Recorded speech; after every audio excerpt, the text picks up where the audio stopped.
Saudações, minha gente. Aqui quem fala é Quilinho Vieira Caeté. Eu estou mobilizador do movimento Nós na Criação e gostaria de dividir aqui com vocês algumas informações que são muito importantes para esses últimos dias que a gente vem vivenciando, mas que são decorrência dos últimos 525 anos desse Estado chamado Brasil. Nós estamos diante de um momento crucial para a vida dos nossos povos indígenas. Não sei se você percebeu, mas eu utilizo o meu nome indígena Caeté, porque eu sou indígena, sou de ancestralidade indígena, e eu gostaria de marcar com vocês aqui alguns pontos que são importantíssimos para que você precisa saber que está acontecendo nesse território onde o Estado brasileiro se estabeleceu.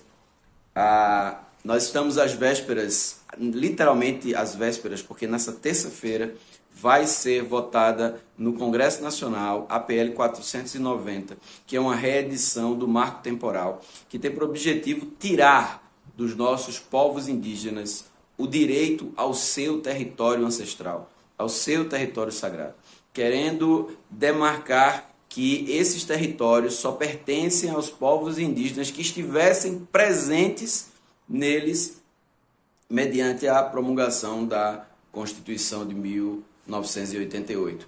Isso é um assinte, porque os nossos povos estão nessa terra há milênios e não é uma Constituição que vai definir que esses povos usem ou não as suas terras ancestrais, as suas terras sagradas. Só para título de informação, eu queria dividir com vocês aqui algumas questões que foram publicadas pelo perfil Yandé Vaeté, dos nossos parentes lá no ABC Paulista. E eu quero lembrar aqui para vocês o que é que significa essa PL 490. Ela traz o marco temporal, como eu já falei para vocês, e a Casa Legislativa, por esse intermédio dessa PL, quer retirar a posse de terra dos nossos parentes para entregar para o agronegócio. O agronegócio é simplesmente quem mais destrói o meio ambiente nessas terras que hoje se chamam Brasil, através da sua ganância por dinheiro e lucro, com a justificativa de que está produzindo alimentos sem estar. Gostaria de lembrar para vocês que em 1755, os nossos povos indígenas do território que a gente conhece, na verdade, por Pindorama, que é o nome dessa terra, que hoje nós temos estabelecido o Estado brasileiro, começaram a perder os seus direitos fundamentais, os direitos de estabelecer a continuidade da cultura no ensino das suas línguas tradicionais, no ensino da sua cultura tradicional. Então eles foram proibidos de exercer a sua cultura e falar sua língua e ensinar aos mais novos aquilo que lhes trouxera até então. Em 1850, a coroa portuguesa promulgou a lei de terras. Essa lei de terras se chama Lei de Terras Devolutas, e ela declarava que as terras dos nossos povos indígenas eram terras improdutivas,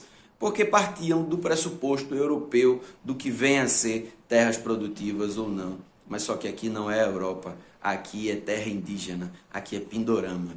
Com isso, o que é que a gente enxerga? A gente enxerga a construção do que nós aprendemos há pouquíssimo tempo chamar de racismo ambiental.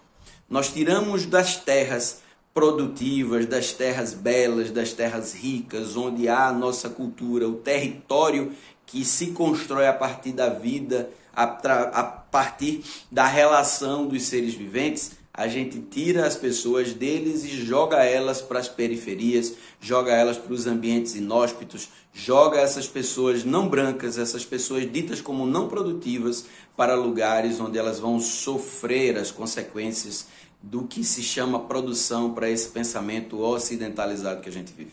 Então, Nós na Criação está aqui, junto com tantos outros movimentos, junto com o MNE, por exemplo, demarcando que é racismo ambiental apoiar uma PL como a PL 490, que estará sendo votada amanhã.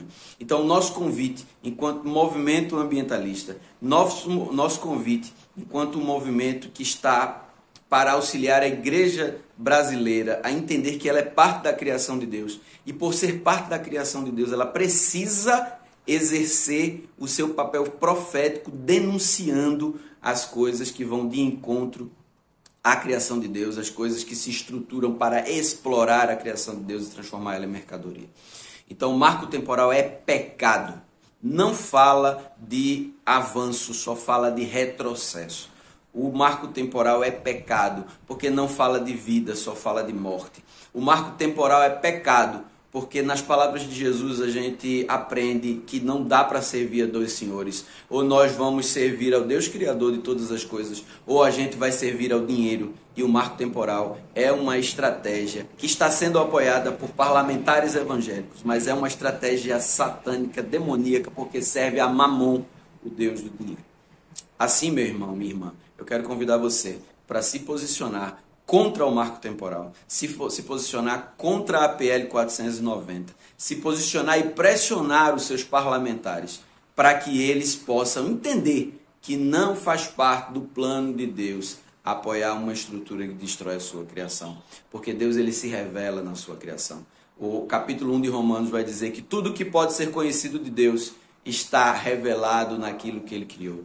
Então, não faz parte dos sinais do reino de Deus entregar a sua criação numa fábrica de mercadoria para que ela seja transformada em dinheiro. Isso é pecado. Então, assim a gente pede que você esteja conosco nessa, que Deus faça a graça dele chegar até você com a brisa de Ruá, que faz as flores perfumarem e os passarinhos voarem. Que Deus te bendiga.